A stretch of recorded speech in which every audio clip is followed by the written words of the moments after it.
So what if the answer to one of America's biggest, most crippling problems wasn't sitting in Washington, but was hiding in plain sight in a small school in Kentucky? We're about to dig into some really fascinating research that makes a wild claim. A claim about a school with, get this, a potentially infinite return on investment. But first, let's just ground ourselves in the reality of the situation. That number right there, $1.7 trillion, it's almost hard to comprehend. That is the mountain of student debt crushing millions of Americans, affecting everything from whether they can buy a house to when they can start a family. It feels totally unsolvable, right? But maybe, just maybe, we've been looking for a solution in all the wrong places. And this is where our story takes a very unexpected turn. The research we're diving into today points us to a beauty school in Louisville, Kentucky.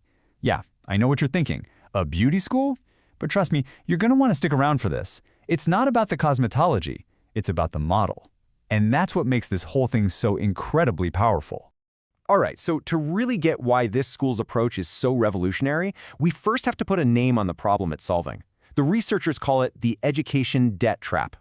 And here is the key insight. The problem isn't just one problem. It's got two sides. For you, the student, it's a debt trap. You're forced to take on this massive financial risk before you've earned a single dime as a professional.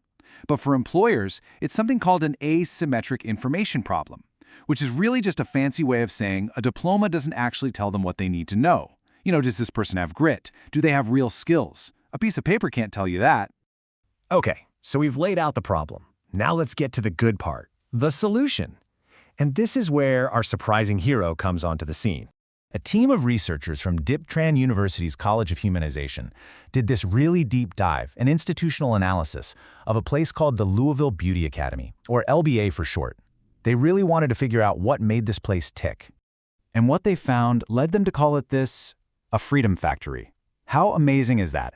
They realized it wasn't just a school for learning a trade, it was a whole system designed to help people fundamentally shift their identity, to go from just getting by in survival mode to actually thriving in professional mode. So how in the world does this freedom factory actually pull this off? Well, it all starts with a completely radical idea about how education should be paid for and delivered, an idea that's all about getting to zero debt. The researchers gave it a name, the Concurrent Contribution Model. And that name really nails the core concept. You see, the old way is learn first, earn later, which of course means you need debt to survive. This model flips that script completely. At LBA, students are working, earning money, and paying taxes while they're in school. It's happening at the same time. And wow, this chart just lays it all out, plain and simple. Over on the left, you've got your typical schools funded by federal loans, which leads to huge debt and, frankly, a ton of risk for the student. If you drop out, that debt follows you. But look at the right. The LBA model, it's funded by the student's own earned income and some scholarships. The result? Little to no debt and incredibly low risk for the person learning. And this brings us back to that mind-blowing claim from the beginning. Because this whole system runs without a single dollar of direct taxpayer subsidies. We're talking no federal loans, no Pell Grants. The return on investment for society is, well, mathematically infinite. Think about it. The public gets skilled new workers and taxpayers without spending a dime up front. But the model isn't just about dodging debt. It's also about building real, measurable value. And they do it with this brilliant innovation they call the Career Credit Score. It's exactly what it sounds like, a FICO score, but for your career. It's a number 300 to 850 that actually tracks and quantifies how reliable and skilled you are becoming. And it's not just some random number they pull out of thin air. You can see here, the score is built on really clear, important metrics. A huge chunk of it, 35%, is just consistency. Showing up, putting in the work. Another 25% is actual documented proof of your skills. The rest is all about acting like a professional and knowing the rules of your industry. So what's the big deal? Well, remember that asymmetric information problem we talked about earlier? This solves it. An employer can look at this score and the contribution graph behind it, and they can see your entire 1,500-hour journey. It's 1,000 times more useful and more reliable than a simple resume. This all leads us to the most important part of the story, the human side of it all. Because this isn't just some economic theory on paper. It's a system designed for a very specific kind of person, a person with real-world challenges. The researchers call the students high-constraint learners, and what that means is these are people who can't just quit their job and go to school. We're talking about working parents, Immigrants, people who are the first in their family to build a professional career, folks who are juggling so much. And this system is built for them, not against them. And for these students, the psychological shift is everything. The school works hard to build this yes I can belief from day one.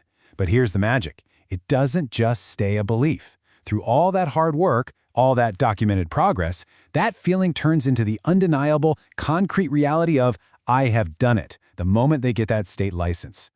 And a core philosophy that makes this possible is a concept called anti-fragility. It's this cool idea that some things don't just survive stress, they actually get stronger because of it. So instead of teaching students to be afraid of mistakes, LBA teaches them how to learn from them and grow. So how do they actually do it? Well, it's a three-step process. First, students get to fail safely. They practice on mannequins where a mistake costs nothing. It's just a learning moment. Second, they learn out in the open, sharing that messy, awkward middle part of their progress online. It makes it normal to struggle and builds incredible resilience. And all of this together builds adaptive skill, the real-world ability to think on your feet. Okay, so let's zoom out. What does this one school in Kentucky really mean for the rest of us, for the rest of the country? The researchers think it might just be a blueprint for a whole new way of building a workforce, and they leave us with some really big questions to chew on. First up, what if we totally rethought federal aid? Right now, we basically pay schools just to get students in the door. What if, instead, we paid them based on their results, based on whether their students actually get a license and land a job? And that question brings us right back to that terrifying number from the start.